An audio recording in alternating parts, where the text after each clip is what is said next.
As a young 19-year-old, I had a lot of political things to deal with at a young age, and I learned very quickly.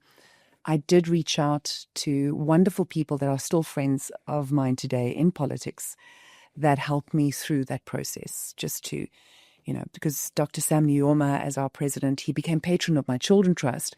But obviously he was president and he wasn't able to really advise me. But I had lots of wonderful mentors that helped me through that period.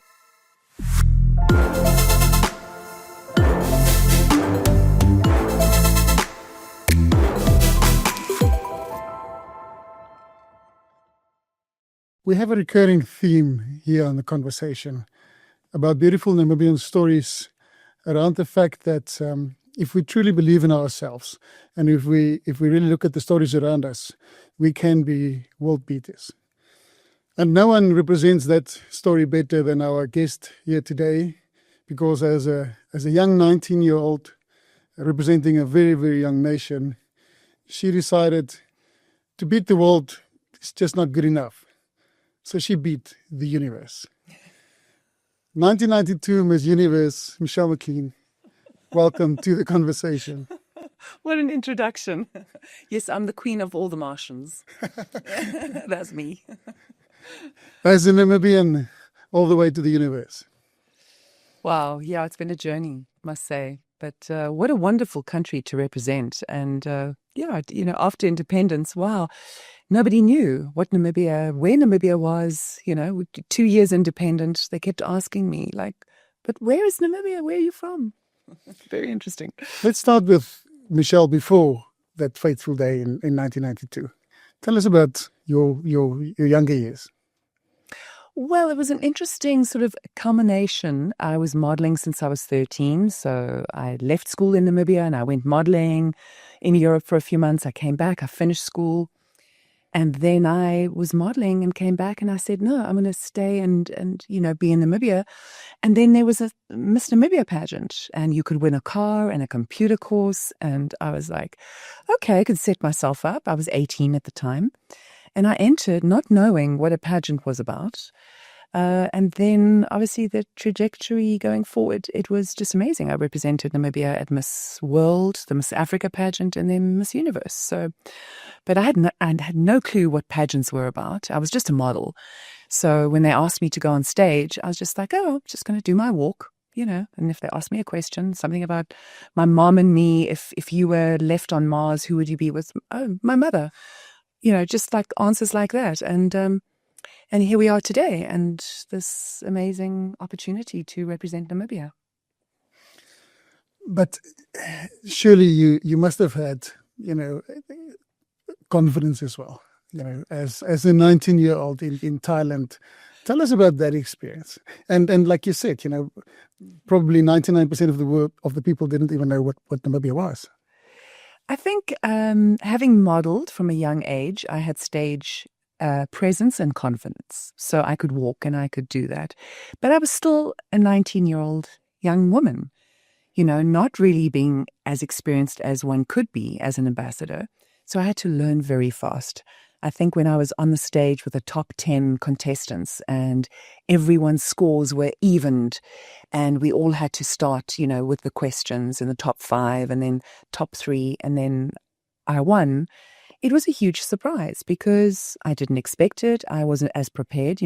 Miss Venezuela and Miss Bolivia and all these South American nations were very, very prepared. They had 3 different outfits a day and they had, coaches for 5 years before they did the pageant. And I just walked on. But I think the confidence was that I really just wanted to be able to promote Namibia. When people kept asking me, but, Namibia was 2 years independent, it's an African country, but you're a white representative. And it was very controversial at the time. And but I had the rallying behind me of all the people in Namibia. And slowly the international, I guess, media understood that it doesn't matter who represents the country, as long as you're doing good. And then I started the Michelle McLean Children Trust, which was, I think, one of the greatest things I could have done with my platform as Miss Universe. And I've always been passionate about children and education. I still am today. And so I'm just grateful for the title to be able to do that. What happens practically? I'm sure your life changed, but in '92, what did that year entail? So you win the title. I'm like a deer in the headlights. The spotlights on me. I get whisked off to go immediately to Los Angeles, where that's where you have a house mother, you have 3 travel managers. And suddenly, your world just goes into this red carpet, expansive world of like being a celebrity. Well, you are a celebrity. So very overwhelming. I wasn't allowed to come home to say hi to my parents for 2 or 3 months. And so one of my first, you have press conferences around the world, and going from Thailand, winning in Thailand was amazing. The people are wonderful. They're kind. They're hospitable. I actually was one of the only Miss Universes to win the biggest, what would you call it, prize collection of all time. I mean, I won jewelry from Thailand. If you know jewelry from Thailand, it's amazing. Photo equipment. Then I also won an elephant, a Thai elephant, and a tuk-tuk. If anybody's been to Thailand, you know what a tuk-tuk looks like. So I had this amazing, prize collection. But then going back to America, my first press conference was in New York. And I walked into the Plaza Hotel with my crown and my sash. It's a revolving door. Now, we didn't have revolving doors in the 80s and 90s in Namibia. So I pushed against the door, and the suction pulled me into the foyer of the Plaza Hotel, where I was pulled so fast and hard that I landed on my stomach on the floor with my crown and my sash. And I thought, okay, this is so embarrassing. I've got the whole of the press, the media, and guess who owned the Plaza Hotel? Mr. Trump at the time. So Donald Trump was standing there with his whole staff and press and media. And I thought, okay, I've got counting down. Those seconds seem like years. 1, 2, 3. And I just went, ta-da! with my crown and my sash. And Donald Trump has never forgotten me since then. But so that was my opening to the press. And one of their questions to me was, so you come from a country, because at that point South Africa was in turmoil. There were riots. They spoke about apartheid. They spoke about, Namibia was part of apartheid. So as a young 19-year-old, I had a lot of political things to deal with at a young age, and I learned very quickly. I did reach out to wonderful people that are still friends of mine today in politics that helped me through that process, just to, because Dr. Sam Nujoma, as our president, he became patron of my Children Trust. But obviously he was president and he wasn't able to really advise me. But I had lots of wonderful mentors that helped me through that period. And then you had the opportunity to bring the pageant to Namibia. Yeah, well, that was so in my year as Miss Universe in '92, I was asked to see Mr. Trump quite a few times for meetings, lunches, promoting the pageant. And he asked me, at that point, he didn't own the pageant. Paramount Communications owned Miss Universe. And he said to me, so Michelle, do you think I should buy Miss Universe? And I said, yeah, I think that's a pretty good idea. You probably will have an endless array of women and wives to choose from. So we had a good laugh about that. But he didn't buy it until the year after we brought it to Namibia. And it was really encouraged by Stocks and Stocks at the time, now the Winter Country Club, and the president, Dr. Sam Nujoma, His Excellency, really saw the value in promoting Namibia, using it as a marketing tool, which was very powerful because I worked on the pageant, initiated it, did the contract with the government, with Miss Universe. Then I coordinated the pageant together with obviously a huge team. And then the Minister of Tourism gave me a letter a year later, and he said that tourism grew by 11% because the Miss Universe pageant was close to 1 billion viewers, at the time. So it really put Namibia on the map at a very young time. So 1995, let's think about that, Namibia was still very young in its marketing process. And I was hoping to bring it back again because it really is an opportunity to promote Namibia like the Olympic Games would be, but it's a much easier, manageable uh, event to have. It's not like an Olympics that is, obviously billions. So yeah, so it was really good to see how Namibia benefited from that. You've seen, that part of life, which I think 99.9% of people never get to see, red carpets and the flashlights and all that. Give us your perspective, as a global celebrity, in terms of that experience relative to your, time growing up in Namibia and us as Namibians. Well, as a Namibian, I mean, I grew up with a very humble home. Always going to a farm on the holidays, being able to learn about, conservation and livestock and the realities of life. So I was never a city girl. And I think going out into the world, because I'd had modeling experience before, I saw the high life before, and I wasn't convinced about it. Modeling was actually a very scary environment in the late 80s, 90s when I modeled. A lot of young women were trafficked, even though, it was only later now sort of really discussed. So my parents really trusted me to be able to go out into the world. So I think I was streetwise, but that's why I come back to Namibia. I love Namibia. I love being, in these beautiful vistas. There's no place in the world that is as beautiful. When I close my eyes, I see the stars, I see the sunrise, the sunset. I mean, I drove from Swakopmund today with the sunrise, and it never ever, I never get tired of it, and never get tired of talking about it and promoting, how beautiful it is. So, being on the red carpet, people think it's very glamorous. But it's like social media. You only see the best parts of certain parts of that world. So you see the highlights generally. So winning the crown and the lights were on, but it's hard work after that. When I won the crown, I went to 36 countries in my year.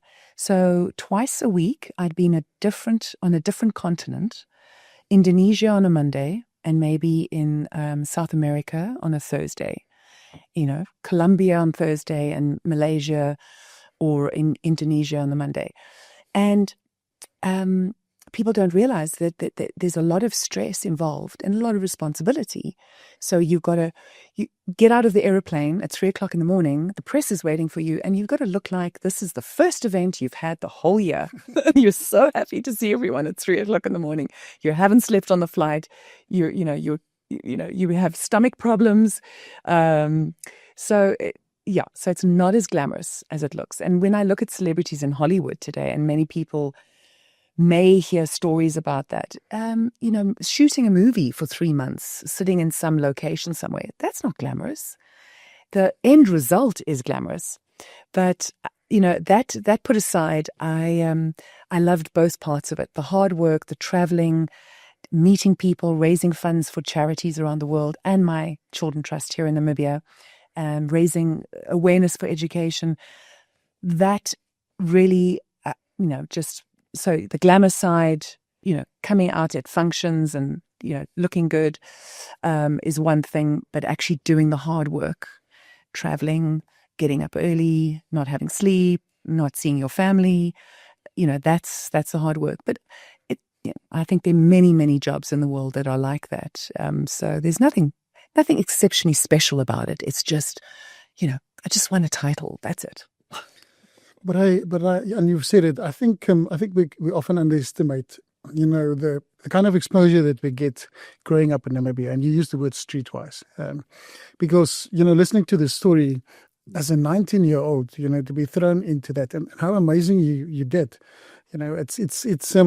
I think we get something here that equips us. Because I think it is amazingly well done. And I think it's that groundedness that gives us the ability to be out there. Whether it be the red carpet or the hard work. I think the resilience of Namibians. I always go back to that when I see, through hardships that we've gone through, whether it's different times, whether it's drought in Namibia or it was COVID.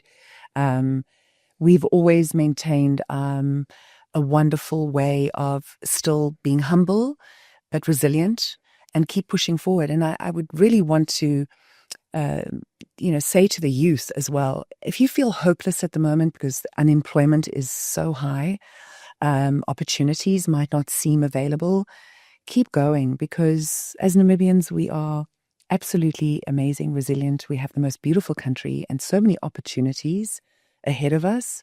And we really do need to rally together. This is the time now where we can't go in silos and work and operate separately. We all need to really collaborate, whether it's education, tourism, in any business investment. We just need to stand together. So many people, when they travel here, say to me, I have never met a more friendly nation in the world besides Thailand. And because I won in Thailand as Miss Universe and I spent many, many months there, they are exceptionally friendly.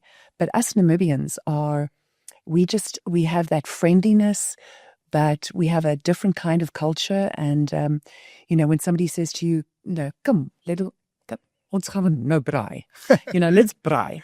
And they mean it and they invite you. And it's really that geselskap, and it's just that's humanity. Yeah, it's very, very special. I'm intrigued because obviously during those times, you saw the world and you had plenty of opportunities around the globe. Why back then and over the years and still today, you are so grounded in Namibia? Not only in Namibia as an ambassador, but also the good work that you do here. Why? Because I maintain it. It's my passion. It's my passion. I still have my mum and my dad and my sister. They live in Swakopmund. But besides that, I've had my Children Trust now for 35 years. When I established the Children Trust as a beauty queen, and many beauty queens establish foundations, I did it because it was something I wanted to do before, and I just used the platform to push it forward with the help of many, many people. Could not have done it on my own.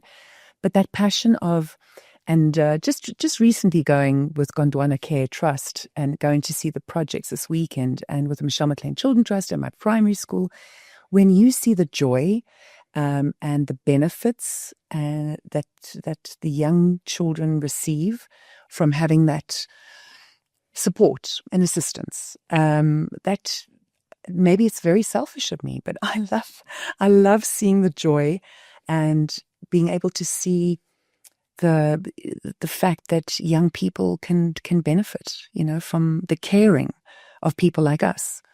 So yeah, that's what keeps me passionate, besides the fact that I love traveling the country, and I'm very lucky to now be working with Gondwana Collection because I get to travel to the most exquisite places. People are very jealous of my job. Oh, that's a tough job. You have to go and, see the country and then go and sell Namibia and the beautiful Gondwana Collection lodges. Well, that's, but that's my passion. I guess moving to America 10 years ago was one of the hardest things I ever did, even though I lived in South Africa for a while. But I've never really integrated into the community there. Even though I'm married and we've got 4 children there and 6 grandchildren, I love my life there, but I'm always longing to come back to Namibia. And I can't lie about that. My family knows that in America, so that's me. So where's home? Home is always here. But I do have 2 homes. I've got my family in America, which is really wonderful to have 6 grandchildren.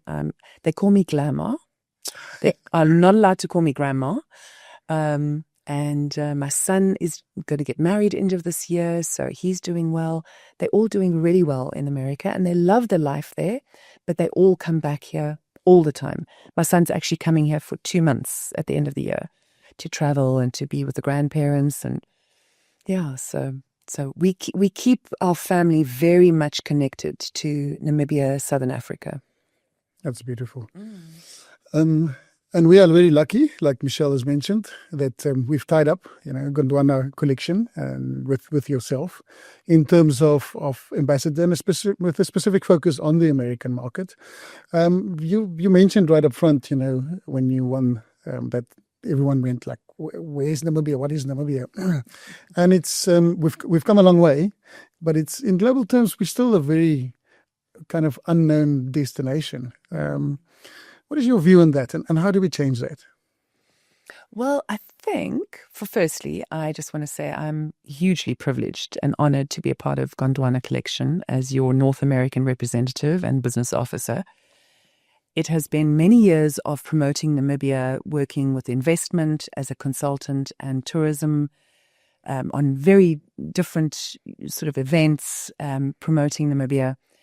But now we have an opportunity to, when we showcase Namibia, I do my presentations, and yes, the first 10, 15 minutes we talk about where Namibia is geographically. I talk about the aesthetics and the beauty of the country, and then get into more sort of investment side and tourism side and conservation side. But many Americans are becoming much more aware of Namibia. But for us to, as Namibians, Namibian Tourism Board, for us as Gondwana Collection, to really promote Namibia to the world, we need to have a little bit more visibility. There are many countries around us that get a lot more tourism than we do. When we have more diversity, more beauty, and we should be much more sort of elevated on that level in tourism. So the way we can work on that is, I think, just to have much more visibility in America at the shows. And I think Gondwana Collection has done an amazing job, especially during COVID. Some of those videos went viral all over America, and it really put Namibia on the map. That you can come to Namibia and be safe. It's one of the safest countries in the world. The infrastructure is great. You don't have to worry about COVID. So that, I think, was one of the precursors to really elevating our tourism. But now we need to systematically keep going. And with Her Excellency being our first woman president, and our green hydrogen investment and oil and gas being found, Namibia is really being positioned internationally. So we can utilize that and leverage that to promote our tourism and obviously our conservation. So I love that. And we always say, love all those things that's happening in our country. I think we are at the crossroads, and all of those can have positive spin-offs for tourism, not only now or for the next few decades, but forever. I always remind people that, remember, tourism, our gold and our oil and gas can never run out if we protect what we have. But also our people, right? Our people are our biggest resource. And when Her Excellency said and has reached out to Gondwana Collection and many, many other companies saying, the people are our treasure. We know that tourism can employ and has already employed so many people in the country and can sustain so many lives, educate so many people, that we need to grow that industry because it's got huge potential. And,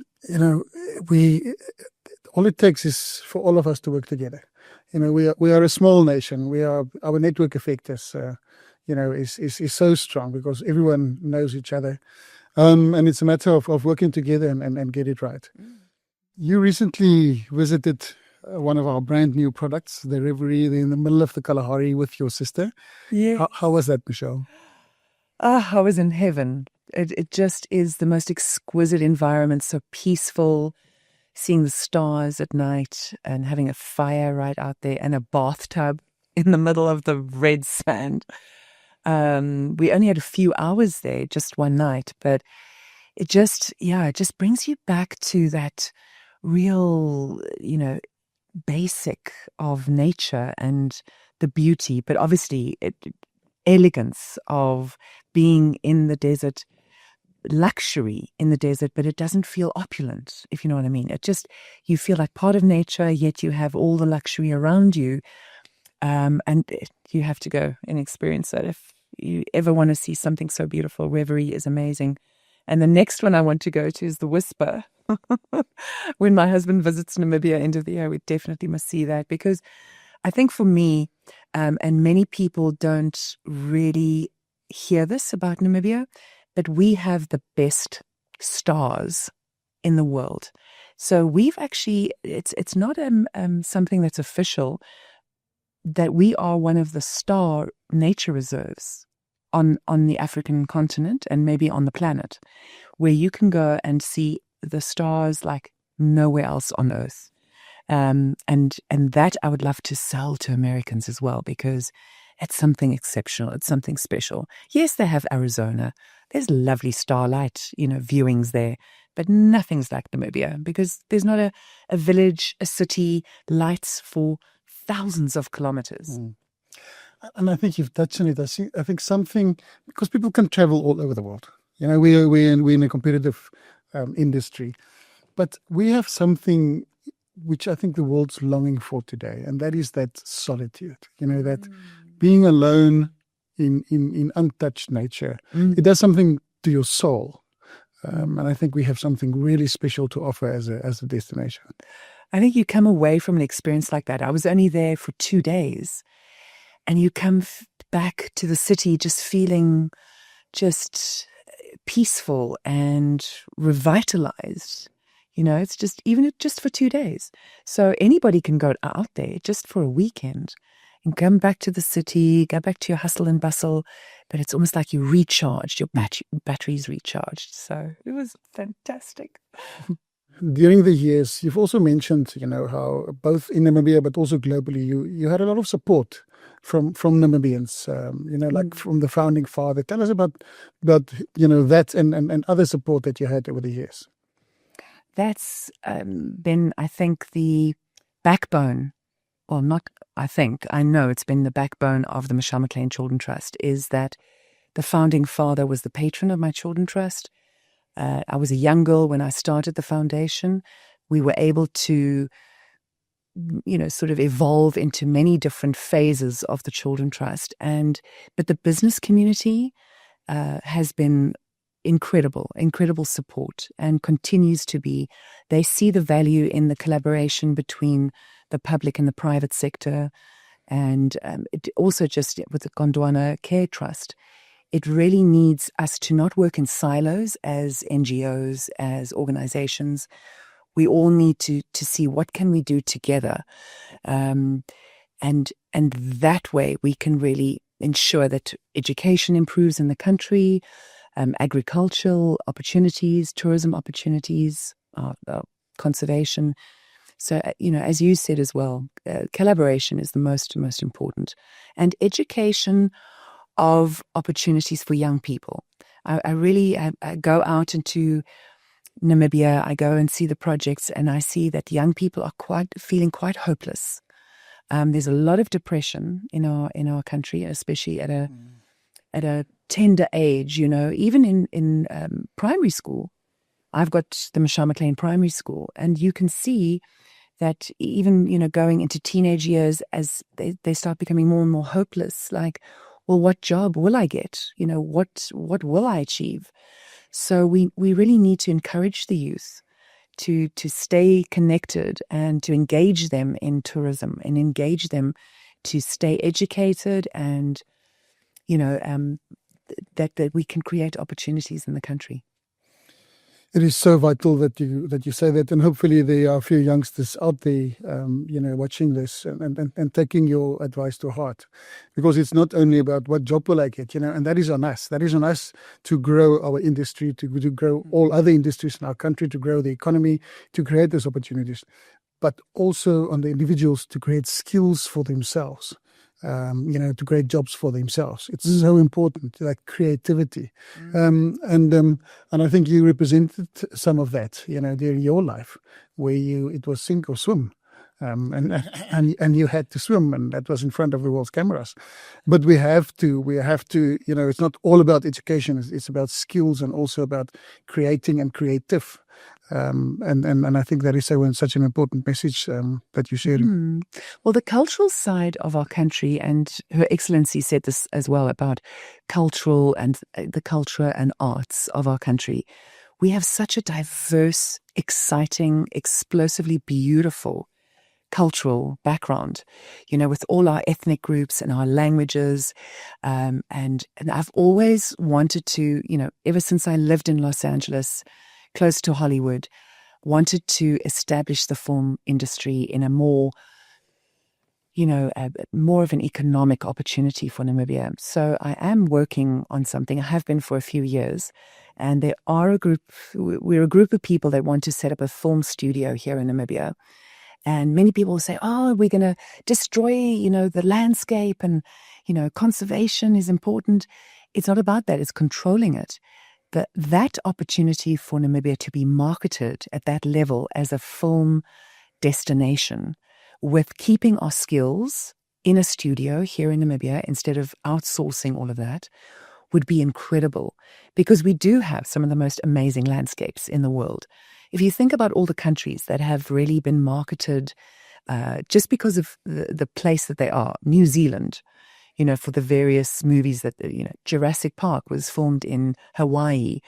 Mad Max was filmed in Namibia, but we didn't get credit for it. Australia did. So that's kind of like the low-hanging fruit. We don't have to go and do that sort of conventional marketing of Namibia around the world and go to every trade show. We need to have movies shot in Namibia where people go, there's a credit at the end of the movie, this was shot in Namibia.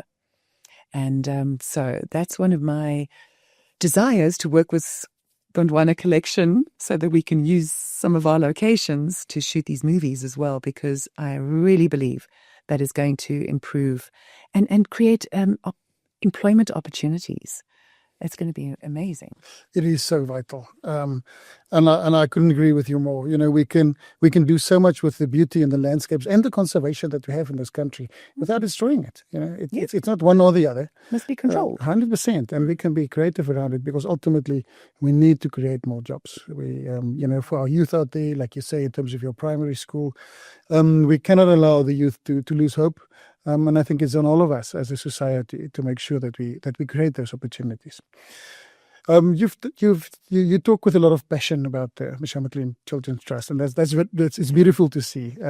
What is your favorite part been of that journey? It's been 35 years, you said? Yes, yeah, it's been 35 years.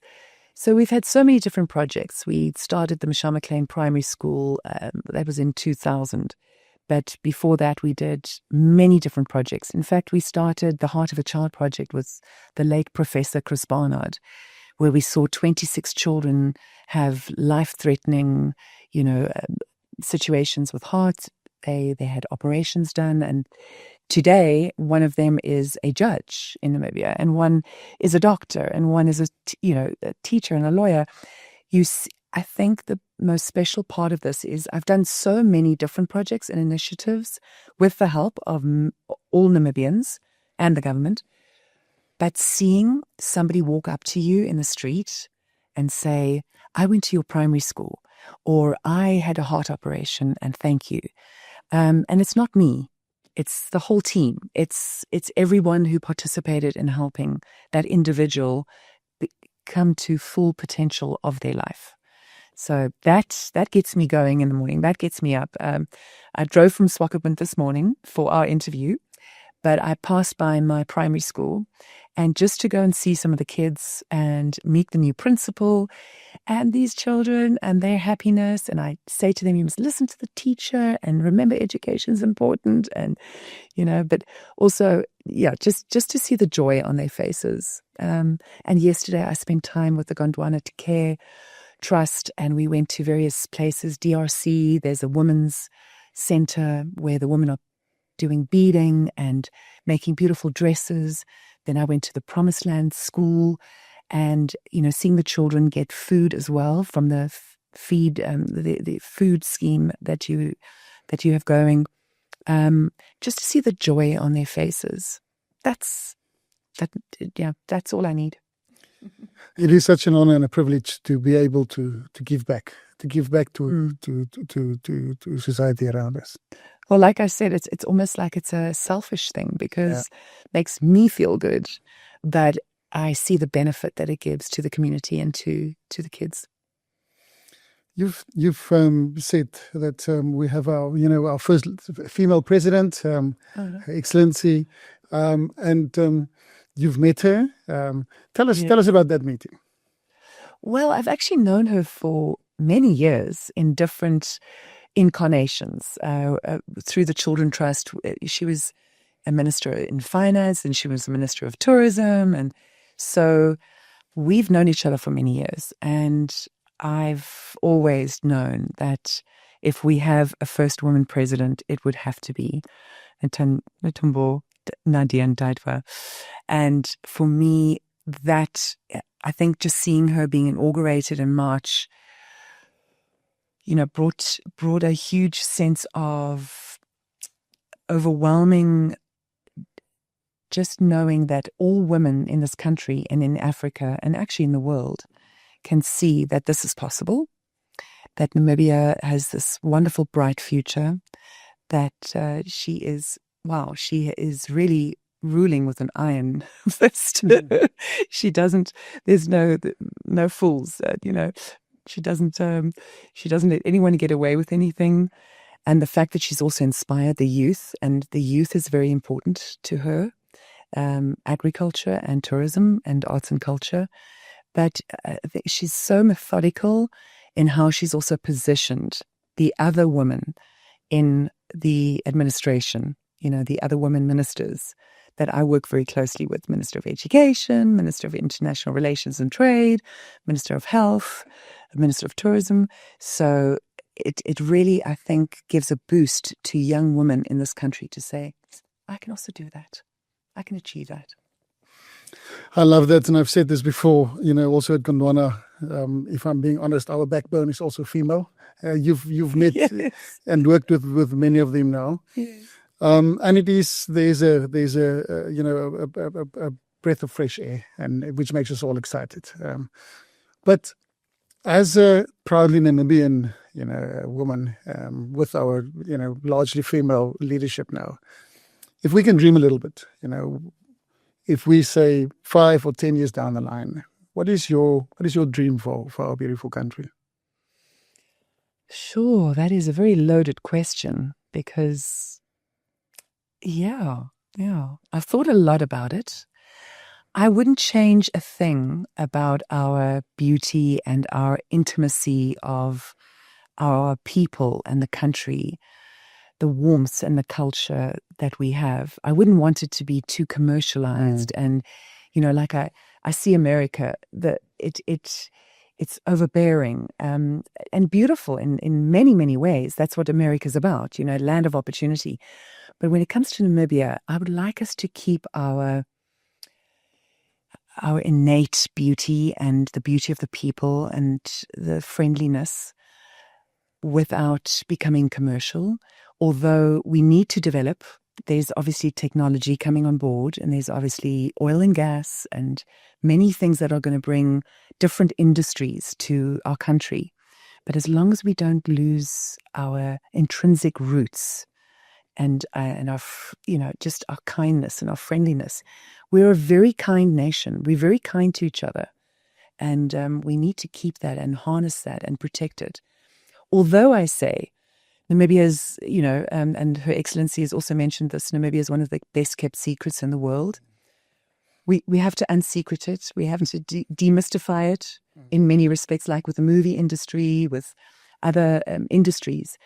But I would have to say you still want to keep the Namibia secret in many, many respects, like our secret places to go. You go to Sossusvlei, or you go to the Kalahari, or you go up north to Zambezi.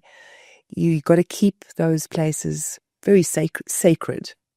Maybe not secret, but sacred.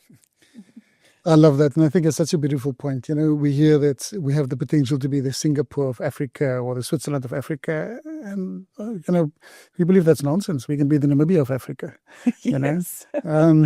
And I think it's such a beautiful point. We must keep exactly who we are. Let's learn from the best. Let's learn from those who've made a success. Mm-hmm. But let's make our own path forward, inclusively so, with the youth. And you've touched a lot on the youth. Yes, yeah. No, I think we are going to be able to, as long as we manage, that industrialization of our country, as I think Her Excellency will do, that we don't lose the safety and the intimacy that we have of Namibians, that we don't become exploited.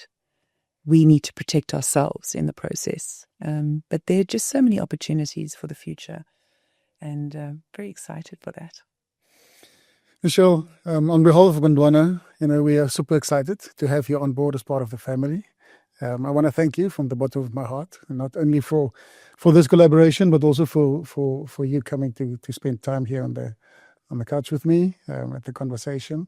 And I cannot speak on behalf of the nation, but wow, what you've also done globally as an ambassador for us and for our national brand. And like I said, I think you had many choices. You didn't have to do that. You wanted to do that. So thank you for that. And we're looking forward to a future together. Oh, thank you. I'm very much looking forward to being with Gondwana Collection and being back in Namibia more often, thanks to us being able to work together and to show America and the rest of the world how amazing Namibia is. I now have this platform, so I'm really super excited and very happy to be here.